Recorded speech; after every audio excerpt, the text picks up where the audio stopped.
Hello and welcome to Two Therapists and a Microphone. I am Dr. Harrison Davis. And I'm Dr. Aisha Dickerson. Two Therapists and a Microphone is a show about mental health, relationships, and social issues that personally affect you. We broadcast live every Thursday evening at 7:30 p.m. on the Our Black Media Network. We are two licensed psychotherapists with decades of clinical experience, and we want to hear from you. We want to hear about the situations or dilemmas that you're going through. Send us your questions by visiting our webpage at www.twotherapist.com and click on Ask Two Therapists at the top of the page. Thank you so much. So, today we're going to talk about an important topic. I think they're all important, but today we're going to focus on our teachers and our educators, as I have come to realize many of them are still struggling. I know a few educators, and I have a couple on my clientele in my practice. And here we are. I remind people like every week, we're 2 years, All right. Is it two, two? Sometimes we two say three. 2 years Mhm. into the pandemic, and I and Aisha and I, we're professors and we have private practices. And I remember I was still in the classroom, back in March 2020, and getting that text, in front of the students. Everybody got the same text from the university saying that we were immediately shutting down and closing for 2 weeks, and we're going to start back up after spring break remotely. And I Eh, remember everybody was confused. I didn't know what to do. I thought it was a hoax, mhm. and but after that, the world changed, particularly with me and my job. Do you remember that, Aisha? I do, but because I was working remotely, so I was already at home, and the message that I got was more about my kids being in school. They were out for spring break, and we got the message telling us basically don't send them back after spring break. And especially working remotely, the big thing was they were at home burning up all the internet.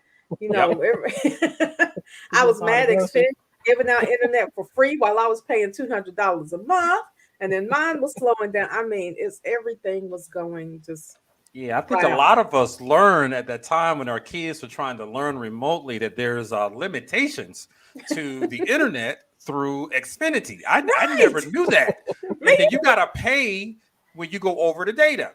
So either. we were frustrated, some of us as parents, and trying to make some adjustments and explain things to our kids. Well, the teachers, K through 12 in particular, and a few college professors, they were still struggling, and they still are today. Here Hmm. we are 2 years later, dealing with mask mandates and whether or not we have it or not. Some of them have caught COVID. Some of their spouses have caught COVID. Some of them are afraid of the kids. A number of teachers, I think I heard the last report, 50% the teachers left the teaching field. I just did some research. We have 390,000 fewer K through 12 teachers today Oh, I didn't know that. than we did before the pandemic. That's nationwide, of course. And many of these teachers are having some tough times coping with things and thinking about what they're going to do. They were labeled essential workers, and Hmm. so they could not leave. I remember my daughter's teachers, they didn't know how to look, they didn't know how to use Zoom. They didn't know how to use Microsoft Teams. I mean, it was a mess, and we dealt with it. But the Hmm. teachers are still trying to figure out what they're going to do. Well, and then there's always kind of this like spectrum. You have the teachers who don't really know what they're doing, and they're trying to teach the Yep. old school way from a Zoom. And then you have the other teachers who are doing too much on the internet. Like the students barely saw their faces. They had them doing Quizlets here and Quizlets there and watching videos. And I'm like, are you? Some teachers were really just chilling at home, They putting the were. stuff in the internet, and then they were happy for the kids to be home because they were home. And then, Absolutely. you got when we come back into the schools, and you have the teachers who are afraid of the students. And then you have Yep. these teachers who are just like, I don't want to wear a mask. So, Yep. and, it turned into a political thing. Harrison, what I remember is when you went back to work, I have that picture actually on our Instagram page, 2TM Show on Instagram for anyone who wants to see it. What Harrison looked like his first day back at work. Yep. I had on the plexiglass mask. the paper mask, and I had hand Hand sanitizer sanitizer. in my Everybody hand came in hand sanitizer. because we were told that summer 2020 to go back and Mhm. teach, but we were required to wear a mask. And at that time, that was before vaccinations, and I didn't know Mhm. what to expect. I'm still looking at the daily count on news, who was Mhm. dying, who had it, and the numbers were high. So I certainly did not want to do it, but I tried to make light of it, to ease everybody's mind. But the fact is, teachers are still overwhelmed. A lot of them are Mhm. concerned. A lot of them are burnt out. A lot of them have left the teaching field, and a lot of principals and systems are scrambling to hire qualified teachers.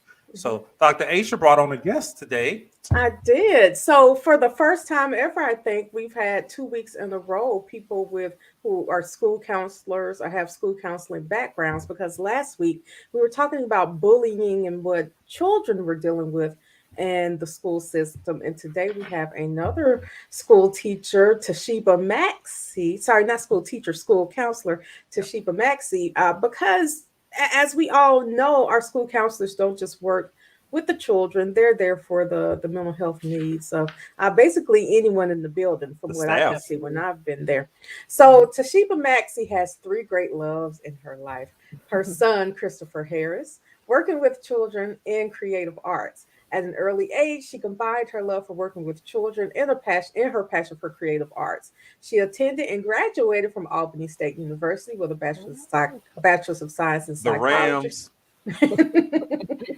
Shortly thereafter, she became a member of the Albany alumni chapter of Delta Sigma Theta Inc. and Mhm. completed two master's degrees, the first in public administration and the second in education. So she served as a professional counselor in the public school sector for over 16 years, working with middle and high school students.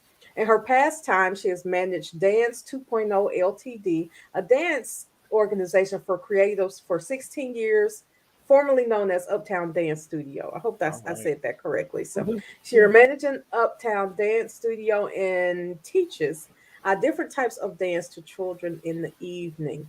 Thank you, Toshiba, for being here with us tonight. I love that you have so many different experiences in your background, and I bet that it helps you when working in the school system. So, we said you work with Absolutely. children. You work with children in the school systems for over 16 years, but tell me, what are you seeing with the educators in these school systems?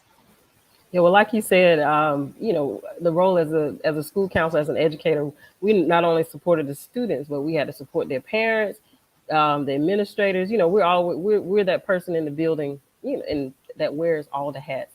And I think we were talking about it a little earlier when I got the news, and we all kind of thought, well, 2 weeks, everything will be back to normal. But we Hmm. realized very soon that we were transitioning into some A interesting new times, era. a whole Right. new normal, right? So we were Right. thinking it was going to disappear after 2 weeks, like you Yep. get over the flu in a Yep. week and have a little residual cough. This is just not what happened. Yes, I know that first 2 weeks, I was like, oh, I get to be at home, and I think everybody was kind of having that moment, like, oh, I get some free time. I can I get read, to I can, cook. I can work from my pajamas from the bottom half, and professional from the top, and just really be at home.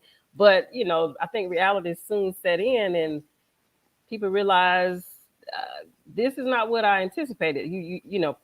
Educators had to start juggling home. Some of those things that Hmm. you deal with when you get off work. Well, now you got to deal with it while you're at work. And then on top of that, some of those challenges that that come with being an educator, being in the schools.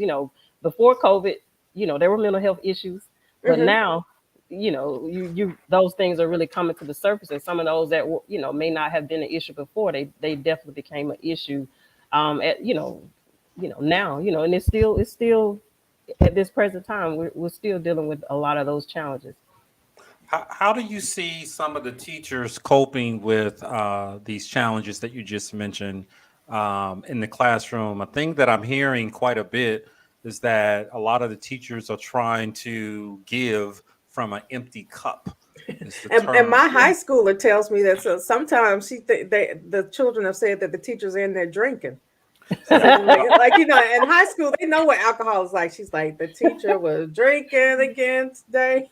Yeah, the students see it. The first week of class for my daughter in middle school, she came back and told me one of her teachers, she doesn't want to be a teacher anymore. She just sits there and let us talk. And I said, "What do you mean, Chloe? That doesn't make any sense."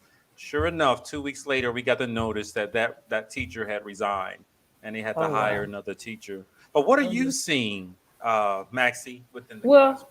I get the opportunity to support like multiple middle and high schools, and one of the things that just was common across the board was, of course, at the state level, at the district level, we were required to put a lot of strategies and interventions in place for the students, and the big thing was students, resources for the parents. But then I think we were kind of we kind of put we did things a little bit backwards, and of course we had training, we went through things, but it was one of those things, everything was in a hurry, we had to hurry up and get trained on how to social emotional learning was really big during that time, and it still is now, but the primary focus was on the people that we serve, and a lot of adults were burning out, at Yeah. any given time, typically you see teams, just say the middle school level, you have a whole eighth grade, you have two teams that may consist of about 8 teachers on one team, 8 on the other. One outbreak, the whole eighth grade team wiped out. So Yes, that's the schools, thing. yeah, One, who's in ground two zero? days, in Yeah. 2 days, and they had to shut the school down because we were Mhm. trying to. I remember transitioning into the Christmas break. Of course, the goal was, of course, they had it where we could get tested. By then, students and teachers were able to get vaccinations, but we couldn't. A lot of schools were closing because we couldn't get to the break. We were just trying to maintain all the schools and Yeah. keep all the schools open. But it was when I say, administrators, a whole administration team, so what do that's huge because you never see that where your whole administration team is out, you know and then or a whole eighth grade team is out. So that was, I mean, you from one day to the next nobody knew what to expect, so you were always kind of operating in a kind of panic or a chaotic mode. Well, Hmm. especially on the support side. But then, of course, you had some where, like, it kind of got to a point of despair and like, well, I don't know. Some started giving up, and that's when you started seeing a lot of those mental health things start coming to surface. Just from what I experienced.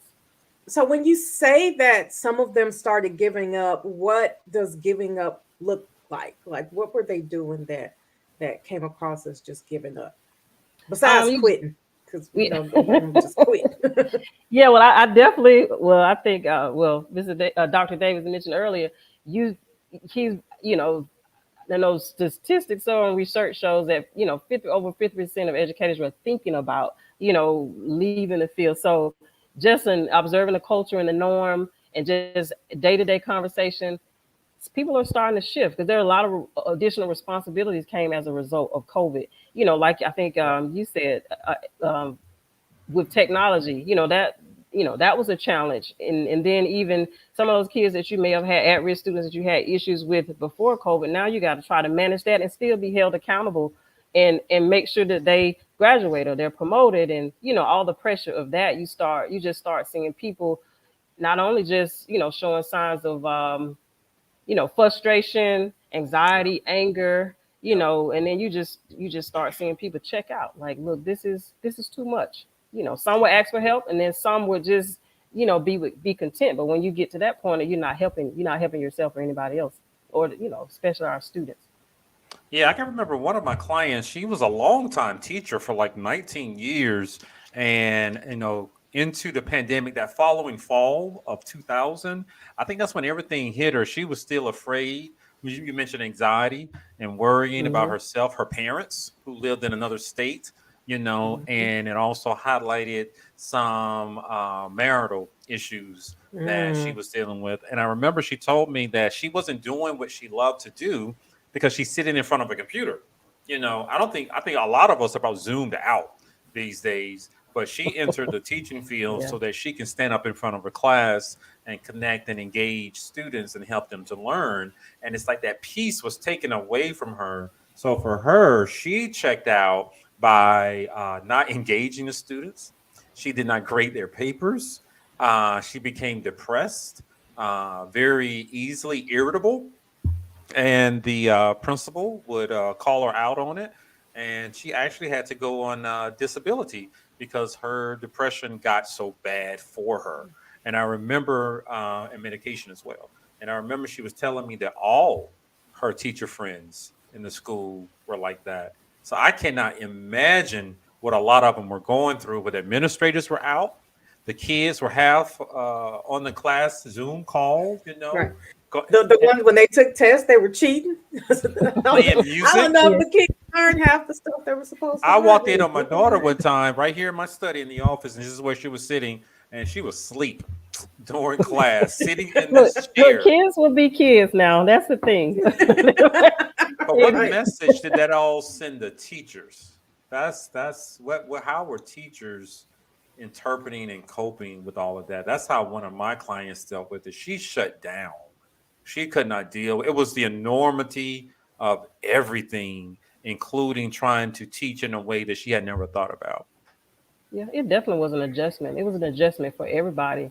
We had to do a whole lot of things really quick. A lot of, things were implemented, that a lot of teachers, counselors, administrators weren't very familiar with. But,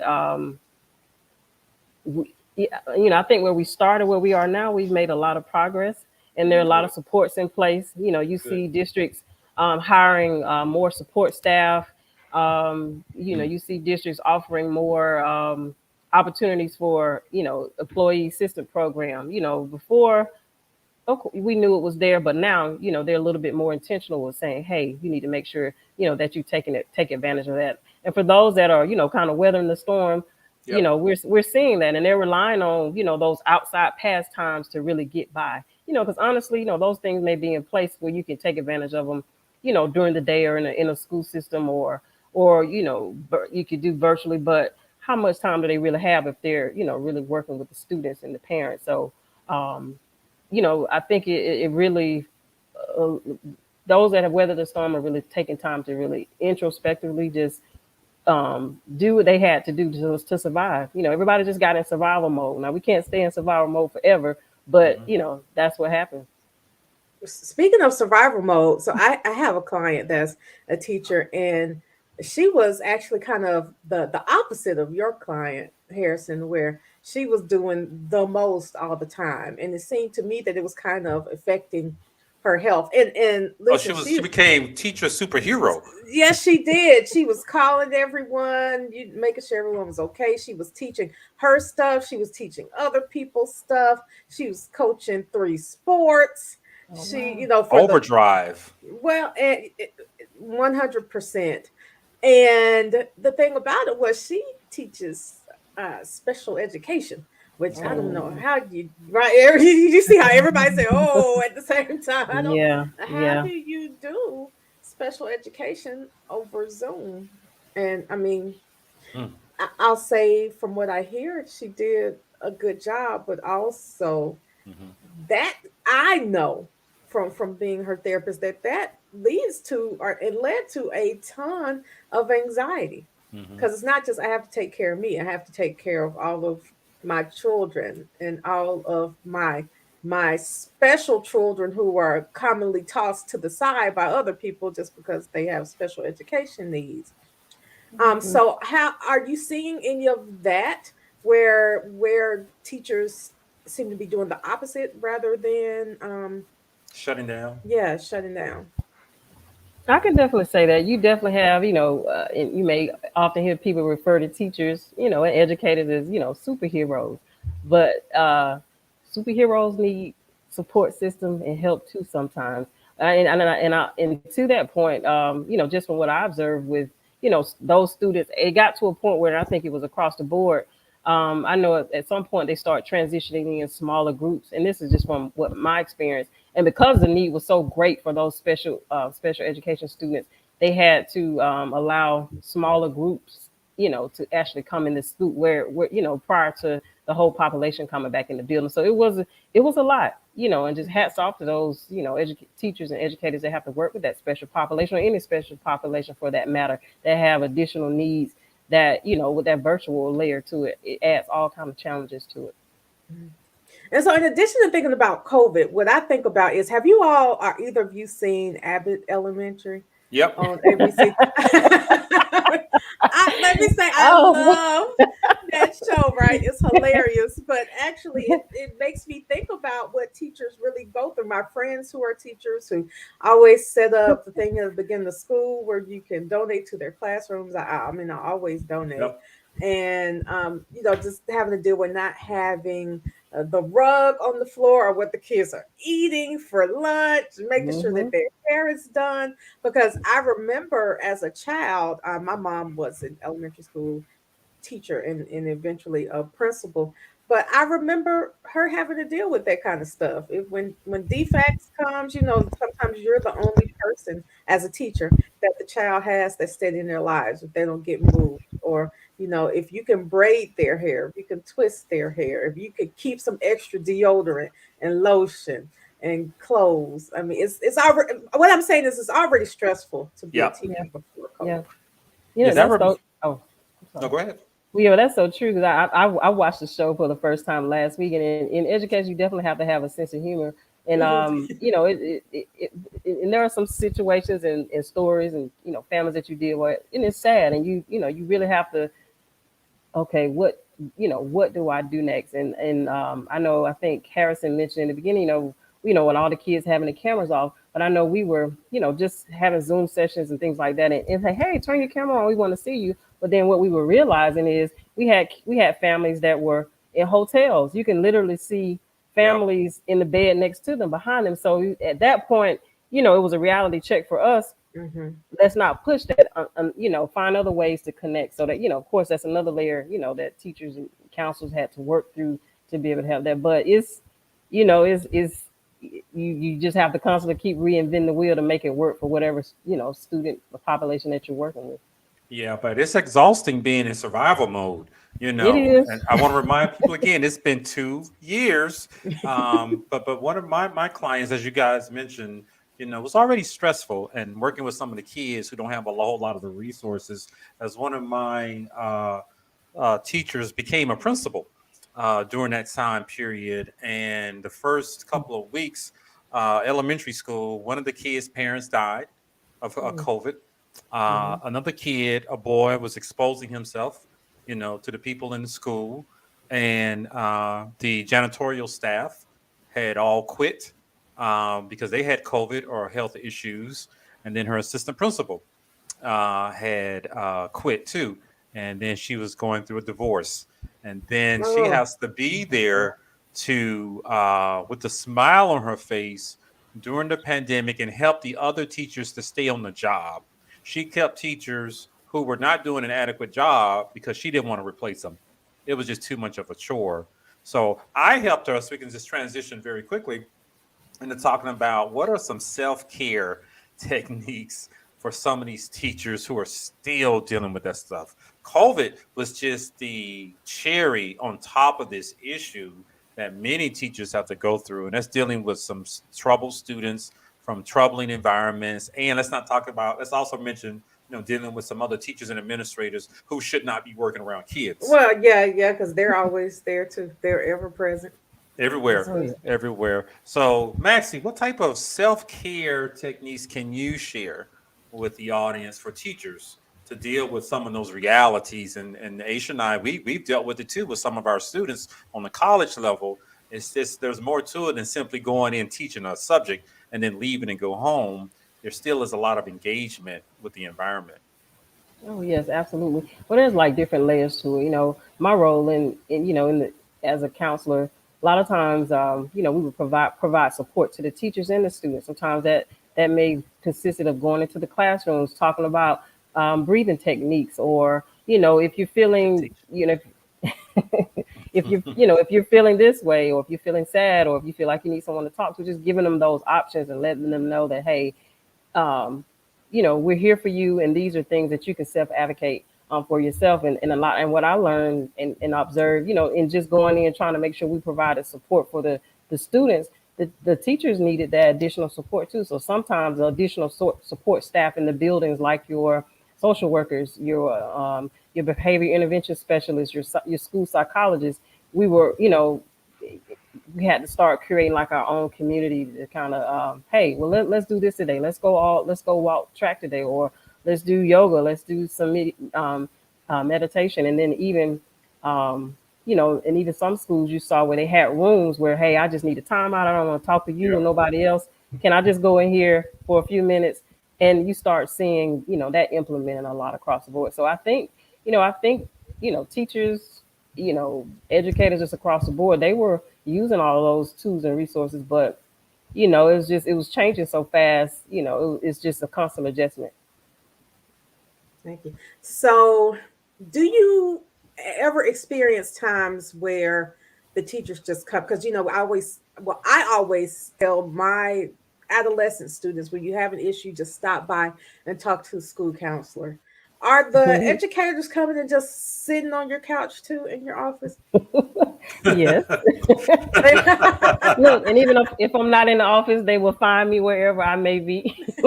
Like, hey, absolutely. Sometimes sometimes they want to vent, sometimes they just want to talk, and then of course, as that support person in the building, we're equipped with all kind of resources, and that's when we get the privilege of referring them to therapists like you guys, so they can get that wraparound service that they need. And even I found myself during the pandemic having to reach out to a licensed therapist, and that was my first time, to be honest, and it opened my eyes to even wanting to transition and start working on my LPC. But I had it was just a lot going on, trying to be the person to provide support, and then watching, things happen that were beyond your control that you couldn't do. And it just got overwhelming, on top of seeing people pass away that I love and care for. Yep. And knowing, the people that you support going through the same thing. After a while, your cup is empty. It's just empty.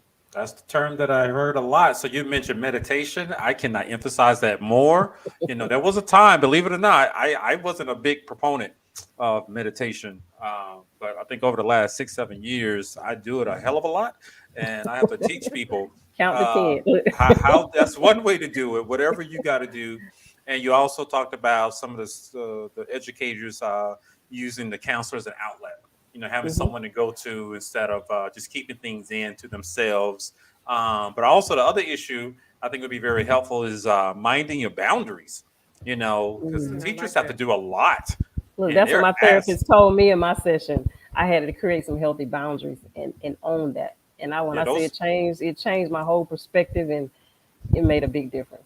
Huge difference. That principal client of mine, I mean, she was driving kids home. She was going up there on a Saturday. She was staying late to 9 o'clock. She had empty positions that she had to interview for and fill. And so it was like she was always working, and then had these other personal things. Yeah. So we had to talk about boundaries. And I know a lot of teachers and educators, they stay. We don't have 9 to 5 working hours, and so it's easy. Teachers want to be helpful. And they forget about those boundaries, and they do things for other folks, like your superhero teacher that you had, Aisha.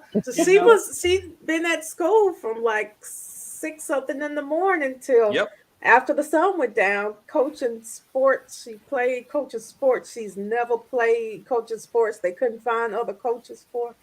So she did that year round. And now I wonder, Harris. Well, no, I guess because your principal client hasn't quit. My youngest child's elementary school principal, we would always, because we passed a car on the way out the neighborhood, would always see her car there in the evenings and on the weekends. And in the middle of the school year, she just quit. In the middle of the school year, it was like, well, she retired. Well, she quit. She took advantage of that. That's what she did. Happy retirement, Miss. I won't say her name. We were like, in the middle of the school year. Yeah, you know what? We've seen a good bit of that too. Where people are retiring, they go ahead and taking their time and they're leaving. Yeah, but it's a lot that they have to do. So those are just some of the tips that we have for you guys. Toshiba Maxey, thank you for coming on and telling us about life of educators, what's going on, what they're dealing with, how they can better cope with things. You provided us with some strategies to share with some of the educators out there, because it is tough. I actually feel sorry for some of my daughter's teachers. When I talk to them, I'm like, you got a lot going on, and then you got to go home to deal with your family. Or when, You know. or when I come to the school and see how other kids, my kids are fine in my mind, but how other folks' kids act. I'm like, Yep. Yeah. I know I Yeah. couldn't do it. I couldn't do it either. I would be on medication or in jail. Like I said all the time, teachers need to be paid more. Educators just I in general agree. need to be Well, I paid more. definitely agree. appreciate teachers, and so Yeah. for any educators who are listening, thank you for all that you do, especially my kids' teachers and school counselors. Thank you for Absolutely. and the clients I work with. Thank you all for working with them. Absolutely. Thank you guys so much for having me. Hopefully I've been helpful and You have, Yeah. but do you Yeah. have any final words that you want to share with the audience, Maxie? it's okay to get counseling. If you need it, reach out to whatever that support system is. If you don't get it from one person, just keep reaching out. But, your child's school, there's a plethora of resources and don't let money be an issue for you. There are programs that will pay for that. So take advantage of it. It's okay. It's okay. It works. Absolutely. Dr. Aisha, you have any final words on this you want to share? Just well, I had one more quick question.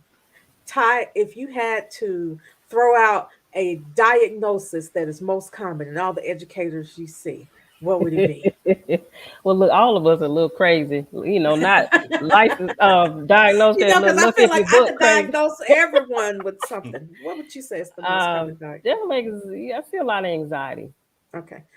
That's what I was thinking too. So Mhm, I just mhm. want to hop on with what Toshiba said. Mhm. Don't be afraid to get counseling. One thing I do know about our school teachers is that most of them have pretty good state insurance, They do. and Yeah. and so Yeah. And take retirement advantage of your plans. Look, take EAP, advantage of your right. Take you get advantage 8 of your complimentary sessions. benefits. Yeah, Uh-huh. EAP, that's Employee Assistance Program. I am one of the clinicians. But what I would love to just say, God bless the teachers. I mean, you guys are saints. I see what you do. I see how you're struggling. I know not everybody could weather the storm, using your term, Maxie, but the ones who are out there, they're still passionate about what they do. They can certainly Absolutely. use some more resources and get paid more that are out there. So I just want to thank the teachers that are out there, and even the ones who are struggling. The ones when I came into my daughter's Zoom class, the teacher's camera was off, and I asked Chloe, "What are you supposed to be doing?" She said, "I don't know. The teacher didn't Sometimes they tell need us." to stay off. Even for you, bless you for at least coming on. But that's Right. it. That's it for today's show. I want to thank you guys for watching Two Therapists and a Microphone. We've been talking to Toshiba Maxie about Mhm. mental health and educators, and thank you for providing a lot of the good information that we have. Anything you want to close out with today, Aisha? Well, before we close out, I want Toshiba to let our listeners know where they can find you if they want to get in contact with you in the future. Thank you. Yes, I'm actually on Instagram and Facebook at Coffee with Counselor Maxie. So check me out. Yeah. Thank you. DM me. I'm here to support. And you can find us on Instagram and Twitter at the number 2 TM Show. And on Facebook, just search for Two Therapists and a Microphone. All right, guys. We will see you next Thursday at 7:30 p.m. All right.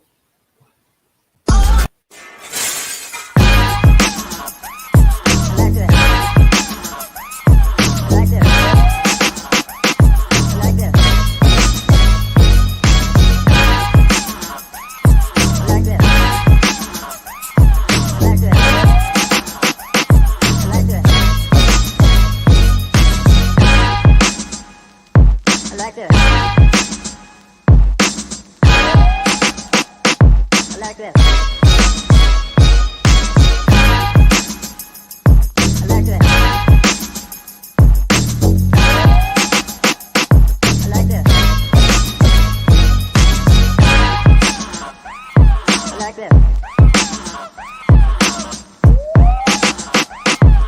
that.